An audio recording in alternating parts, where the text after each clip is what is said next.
자, 인터뷰 지금은 지방시대 시간입니다. 국내에서 코로나19 첫 확진자가 발생한 지 1년하고도 7일이 지나고 있습니다. 당시 첫 환자를 치료했던 인천의료원은 그동안 1,200명이 넘는 환자를 치료했는데요. 사명감이 아니면 해낼 수 없는 고된 시간을 보내왔을 우리 의료진들의 목소리를 좀 들어보는 시간 가져볼까 합니다. 자, 인천광역시 의료원 조승현 원장 연결되어 있죠. 자, 조승현 원장님 안녕하세요. 네, 안녕하십니까. 예, 반갑습니다. 지난 1년 동안 그 인천의료원에서 치료를 받은 확진자는 모두 1,200여 명이 되는 걸로 알고 있거든요. 네네. 그동안 여러 케이스의 환자들을 보면서 다양한 경험으로 인한 그 자신감과 함께 또 여러 가지 위기 상황들을 맞닥뜨릴 때마다 좀 만감이 교차하셨을 것 같은데 좀 어떠셨습니까, 원장님? 네, 그 작년 1월 19일이었거든요. 예. 일요일이었었는데, 그날 오후에 이제 인천공항에서 첫 환자로 의심되는 사람이 이제 인천의료원으로 온다는 제가 연락을 받았습니다. 예, 예. 근데 사실 이제 그 전부터 이미 우한에서 그 원인 모르는 폐렴이 퍼진다고 알고 있었기 때문에 그렇죠. 저희는 준비를 많이 하고 있었거든요. 아, 그래서 이제 드디어 올 것이 왔구나라고 마음을 먹었는데 예. 그 환자가 그 다음 날 이제 확진이 됐습니다. 그래서 바로 그냥 올 것이 온 거네요, 그날. 그렇죠. 1월 예, 20일 날이 그래서 이제 1호 환자인데 그게 외국인이었던 거죠. 중국 분이었는데 그렇죠. 중국 여성분. 35살 먹은 그 여성분이었는데 다행히 뭐 잘 치료돼서 퇴원을 했습니다. 예. 그래서 사실 그때만 해도 뭐 이렇게 국내에 굉장히 많은 환자가 발생할 거라고는 사실 상상을 못했고요. 아, 또 이제 여기저기 발생하는 얘기를 들으면서도 뭐 길어봐야 뭐 한 여름이면 끝나지 않겠나 이렇게 생각하는 게 대부분 생각이었거든요. 근데 1년이 넘고. 맞습니다. 예. 네. 아니, 저 인천의료원 같은 경우에 이렇게 환자들이 몰리다 보니까 일반 병동을 그 음압병실로 개조할 정도로 되게 그 코로나19 대응에 열정을 또 쏟아붓지 않았습니까? 네, 저희는 그 신종플루 당시에 2009년도에 예. 이미 그 국가지정 격리병상이 다 준비가 돼 있는 병원이었거든요. 아, 그래서 사실은 이제 우리나라 공공병원 중에서는 이제 감염병에 준비가 잘 돼 있는 병원에 속합니다. 예, 예. 그래서 이 사태에서도 이제 바로바로 인천시도 많이 준비가 돼 있어서 신속하게 준비를 할 수가 있었습니다. 그렇군요. 그런데 이런 얘기를 하셨어요. 우리 저 원장님께서 모 언론사와의 인터뷰에서 네, 코로나19가 무증상 감염이 가장 독특한 특징인 것 같다. 네. 이렇게 이제 말씀하셨는데 이게 저 다른 바이러스 감염들은 무증상 감염이라는 게 아예 없는 건가요, 원장님? 아니 없지는 않고요. 예, 예, 예. 그런 질환이 있긴 하지만 이 코로나처럼 아주 무증상자가 이렇게 퍼지는 그런 양태가 중점적으로 나타나는 질환은 많지 않습니다. 아, 그래서 사실 이 포스트 코로나에 여러 가지 이제 사람 문화가 바뀔 거다라고 이제 주장하는 이유 중에 하나가 바로 이 무증상 감염이거든요. 아, 이제 열이 나거나 기침하는 사람은 알아서 자연히 피하게 되지만 아무 증상이 없는 사람은 뭐 내 가족일 수도 있고 친구일 수도 있고 그러니까 그런 분들하고 접촉하는 것들이 기피되는 문화가 생기기 때문에 예, 이게 아주 독특한 질환이라고 할 수 있습니다. 그렇군요. 그리고 저 코로나 3차 유행 때 좀 병원이 인천 의료원이 조금만 더 컸으면 하는 그런 아쉬움도 토로하셨던데 네. 어떻게 병원 규모 때문에 치료가 힘드셨었나 봐요. 물론입니다.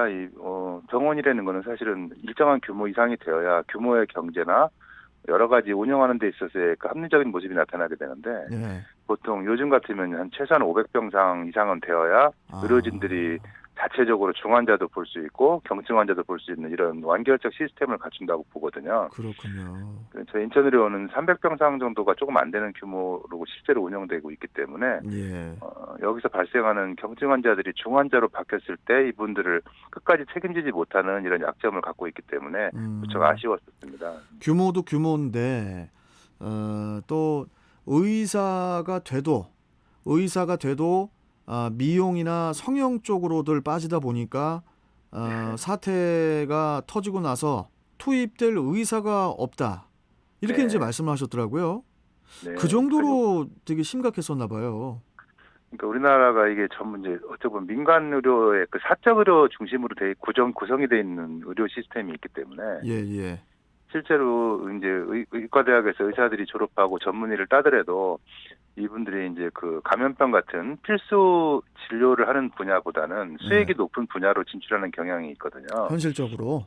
예, 네. 예, 예. 그래서 사실은 뭐 전체 의사의 한 4분의 1 정도가 그 미용 성형 분야에 종사한다고 할 정도로 사실은 필수 의료 분야에 의사들이 많지 않습니다. 아, 그래서 대표적인 뭐 그렇군요. 흉부외과, 뭐 산부인과 이런 데 가보면 지금도 의사를 못 구하는 병원이 많거든요. 아, 의사를 못 구하는 병원이 많아요. 절대 수가 부족한 거죠. 아, 예, 참. 그래서 특히 공공병원에는 이런 분들을 모시기가 참 어려워서 예, 어려움을 많이 겪고 있습니다. 그렇군요. 지금도 어렵습니까? 그러면은 원장님? 지금도 마찬가지죠. 지금도 이제 아, 특정한 분야의 의사들을 구하려면 아주 뭐 아무리 애를 써도 전화 한 통도 없는 이런 상태가 계속되고 있습니다. 그렇군요. 아니, 그나저나 네네. 조승현 원장님, 네네. 그 코로나19 때 이 드라이브 스루 방식의 검사를 처음 고안해낸 곳이 또 인천의료원이잖아요. 네네. 아, 정말 그 되게 획기적인 아이디어였는데 이거 네. 어떻게 이렇게 이런 검사를 처음에 이렇게 개발하신 거예요? 예, 이게 이제 획기적이라고 볼 수 있는 이유가 예, 처음에 코로나19가 왔을 때는 그 병의 그 생리를 잘 몰랐었잖아요. 그렇죠. 그렇기 때문에 과거에 메르스다 이런 질환처럼 생각을 해서 처음에는 예, 검사를 하는 것도 완전히 음압시설이 된 방에서 그 레벨 D라는 튼튼한 보호복을 입고 1대1로 검사를 해야 되는 걸로 다 생각을 하고 있었는데 예, 예, 예. 이 병이 그 메르스보다는 훨씬 치명률도 낮고 전파되는 방식도 좀 달라서 아, 쉽게 말하면 조금 더 간편한 방법으로 할 것을 고안하다 보니까 예, 저희 병원에 있는 그 이제 감염내과 김진영 과장이라는 분이 예, 그 예. 아이디어를 떠올린 거예요. 이게 뭐 아, 본인 생각보다는 과거에 이제 그 에볼라 같은 게 유행할 적에 논문에 조금 소개된 적이 있었던 그런 내용이라고 합니다. 그렇군요. 그래서 이걸 한국에 처음 도입하자고 제안을 한 게 이제 저희 병원이 됐고 어, 실제 시행은 칠곡에 있는 경북대병원에서 먼저 했었죠. 아. 네. 아니 근데 제가 어저께 우리 조승현 원장님하고 인터뷰를 하기 위해서 여러 가지 자료 준비하다가 네. 봤는데 이 코로나 관련 국가 지정 그 입원 병원들 보면 네. 정말로 팀들이 많더라고요. 뭐 팀. 환경 네. 네. 안전관리팀, 아, 네. 비상계획팀, 감염관리팀, 또 뭐 중증 중에서도 가장 위험한 최중증 병동도 있고 또 네. 분자 진단 검사실, 또 재난의료 총괄 부서 엄청나게 많은 분들이 이 예. 코로나19 때문에 정말 맞습니다. 고생들을 많이 하시고 계신데 예, 예. 그런 가운데 좀 이 공공의료에 대한 투자나 확충이 좀 더 좀 필요하지 않나 이런 또 이야기도 나오고 있는데 이 부분에 대해서도 좀 한 말씀 해주세요. 공공의료라는 말은 결국 이제 내 이익보다는 국가 공동체 이익을 위해서 행하는 의료를 공공의료라고 하지 않습니까? 그렇죠. 그래서 이제 대표적인 그 복지 분야라고 할 수 있는 의료는 교육이나 뭐 이런 것과 마찬가지로 사실 국가가 전체 국민을 위해서 시행해야 될 부분이 있고 그것들을 공공의료라고 표현을 한다고 치면 예, 이런 대규모 감염병 사태 때는 반드시 공공의료가 필요한 그런 분야가 아니겠습니까? 예, 왜냐하면 평소에는 별로 없는 병이기 때문에 민간 시장에서 사실 이 부분을 준비한다는 건 거의 불가능하거든요. 마치 전쟁을 대비하는 군대처럼. 예, 그렇다면은 이 공공의료를 강화해야 될 필요성이 가장 부각되는 것 중에 하나가 바로 이런 코로나 사태 같은 그렇죠. 이런 감염병 사태라고 볼 수 있는데 예, 우리나라는 이 공공의료의 공공병원 비중이 굉장히 낮습니다. 실제 아, 전체 병원의 한 5%밖에 되지 않기 때문에 유럽이나 미국만 가더라도 뭐 30% 이상, 전 세계 평균은 거의 70%가 넘거든요, 예, 공공병원이. 예, 그래서 우리나라는 이 부분이 약해서 실질적으로 이게 코로나가 미국이나 유럽처럼 광범위하게 생기면 대처하기가 무척 곤란할 거다라는 우려를 많이 하고 있습니다. 아, 그래서 이 계기로 우리나라에서도 공공병원을 늘리고 또 보건의료 시스템 자체를 훨씬 공공적으로 좀 개혁하는 이런 노력들이 반드시 필요하다고 생각하고 있습니다. 그렇군요. 이 코로나19가 이게 뭐 언제 끝날지 모르는 어두운 터널 위에 지금도 이제 놓여 있긴 한데 네. 좀 1년이 지난 이 시점에서 좀 어떻게 좀 하고 싶은 말씀 있으시면은 좀 한 말씀 해 주시죠, 원장님. 네, 뭐 전 국민이 다 고통에 지금 시달리고 있지만 이게 뭐 금방 끝날 것 같지는 사실 않고요. 백신이 나오고 뭐 치료제가 나와도 아마 올해까지는 이런 생활이 계속 되지 않을까라고 예측하는 전문가들이 많습니다. 예.